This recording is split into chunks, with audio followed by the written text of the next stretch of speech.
Bisa dibayangkan kalau 5.300.000 TNI yang ilegal pada akhirnya mereka satu saat bisa kita kanalisasi memilih keberangkatan penempatan secara resmi, maka peningkatan devisa kita diperkirakan dari 159 bisa mendekati 257 sampai 300 triliun.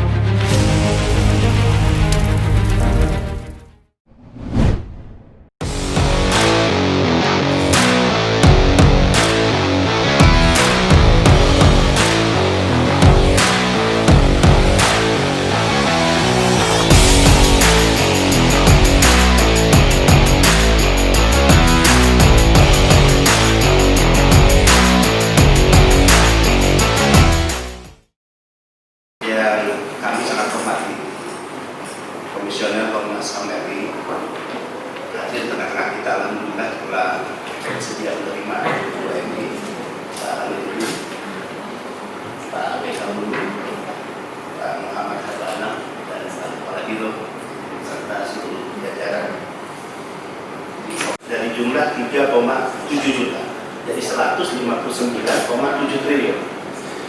Bisa dibayangkan kalau 5.300.000 TNI yang ilegal pada akhirnya mereka satu saat bisa kita kanalisasi memilih keberangkatan penempatan secara resmi, maka peningkatan devisa kita diperkirakan dari 159 bisa mendekati 257 sampai 300 triliun.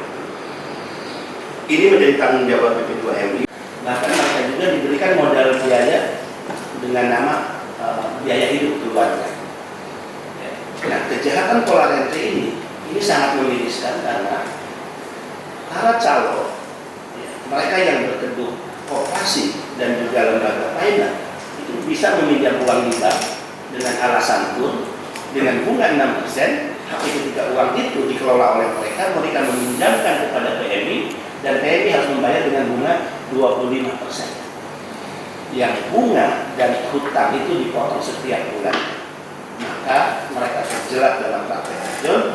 Semakin jauhlah harapan kita ketika mereka kembali dari luar negeri, mereka punya modal usaha untuk diwariskan secara ekonomi kepada keluarganya. Terlebih kita berharap mereka menjadi keluarga sejahtera. Makin jauh harapan negara. Nah, ada 10 sektor yang kita bebaskan dengan pecah badan ini. Jadi mereka tidak harus lagi membiayai biaya pelatihan, edukasi, mereka tidak harus membiayai syarat-syarat administrasi, paspor maupun visa. Mereka juga tidak harus membiayai biaya keberangkatan dari rumah sampai bandara, itu harus ditanggung semua. Selain oleh negara, ditanggung oleh pihak user pengguna. Ini juga bagian kita untuk memerdekakan mereka. Nah, mudah-mudahan langkah ini juga akan mendapatkan dukungan dari Bapak-Bapak sekalian di Komnas HAM. Nah, Bapak Ibu sekalian, yang terakhir, saya ini kebetulan sedang menerapkan pola penanganan cepat. Jadi kalau ada kasus Pak Amir, saya langsung menghubungi orangnya, saya mengangkat video call. Video call itu adalah semangat untuk ketika PMI tahu persis dia berhadapan dengan siapa, dengan kepala BPPI, maka ada rasa nyaman. Sekalipun dia sedang menghadapi masalah besar, dia meyakini dia sedang berhadapan dengan kepala BPMI yang tentu mendapatkan juga untuk memberikan perlindungan. Mindset yang menganggap bahwa kewenangan sebagai kue harus diakhiri, tapi harus dipandang sebagai tanggung jawab. Mudah-mudahan ini juga bisa selesai di era kepemimpinan Presiden di periode kedua.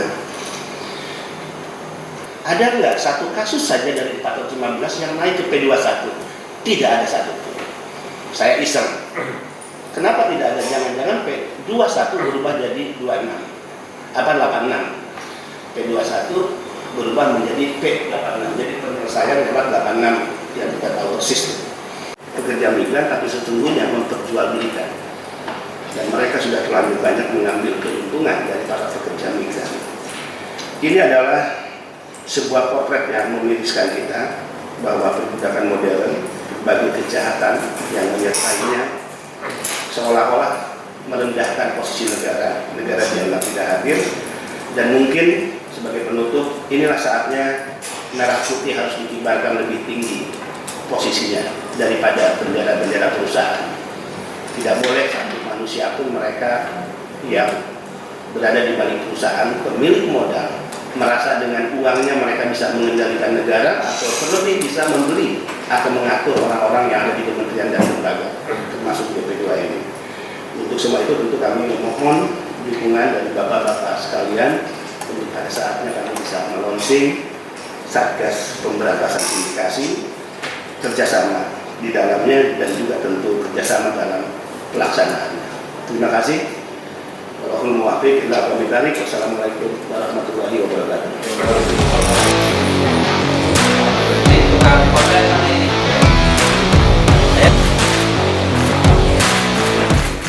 Terima oleh jajaran komisioner Komnas HAM, dan pertemuan ini mudah-mudahan menjadi momentum sejarah yang sangat penting bagi perlindungan pekerja migran Indonesia yang akan dilakukan secara sungguh-sungguh oleh BP2MI dan juga Komnas HAM RI serta Kementerian Lembaga dan juga teman-teman yang mewakili NGO dan kelompok-kelompok masyarakat sipil. Selain tugas memberikan pelayanan dalam hal penempatan pekerja migran Indonesia di negara-negara penempatan di luar negeri, tapi juga perlindungan adalah masalah yang sangat penting bagi BP2MI. Kami menyadari bahwa tidak akan pernah selesai masalah PMI jika sindikasi pengiriman pekerja undocumented itu terus terjadi. Siapa yang terlibat dalam pengiriman pekerja migran undocumented? Saya atau kami menyebutnya mereka adalah komplotan penjahat atau sindikat yang melibatkan satu tentu pemilik modal yaitu pengusaha yang mendapatkan backup atau dibackingi oleh oknum-oknum dari institusi-institusi kekuasaan yang hari ini mengenakan atributif kekuasaan, tentu oknum ya. Sehingga kita memiliki catatan yang sangat serius di BP2MI tercatat dalam sistem 3.700.000 PMI. Kalau ditanya ke Kemenlu pasti jawabannya 4,5 juta. Kalau ditanya ke World Bank, jawabannya adalah jumlah PMI di luar negeri adalah 9 juta. Kalau kita mengaminkan data World Bank 9 juta, maka ada selisih ya 5.300.000 PMI yang tidak terdata, tidak tercatat dalam sistem yang dimiliki oleh BP2MI. Diyakini 5.300.000 adalah PMI yang berangkat ya melalui in prosedural. Ya, mereka yang disebut PMI undocumented, dokumennya tidak lengkap. Nah, apa konsekuensi dari keberangkatan PMI ya secara prosedural? Pertama, otomatis 5.300.000 PMI itu di luar kontrol perlindungan negara. Jadi ini sangat bertolak belakang. Di satu sisi negara diperintahkan oleh Undang-Undang 18 2017 melalui BP2MI untuk memberikan perlindungan, tapi di sisi lain 5.300.000 ya, tidak masuk dalam kontrol perlindungan negara. Kedua, tentu negara sangat dirugikan karena dari 3.700.000 devisa yang disumbangkan oleh PMI sehingga PMI disebut pahlawan devisa bagi negara sebesar 159,7 triliun.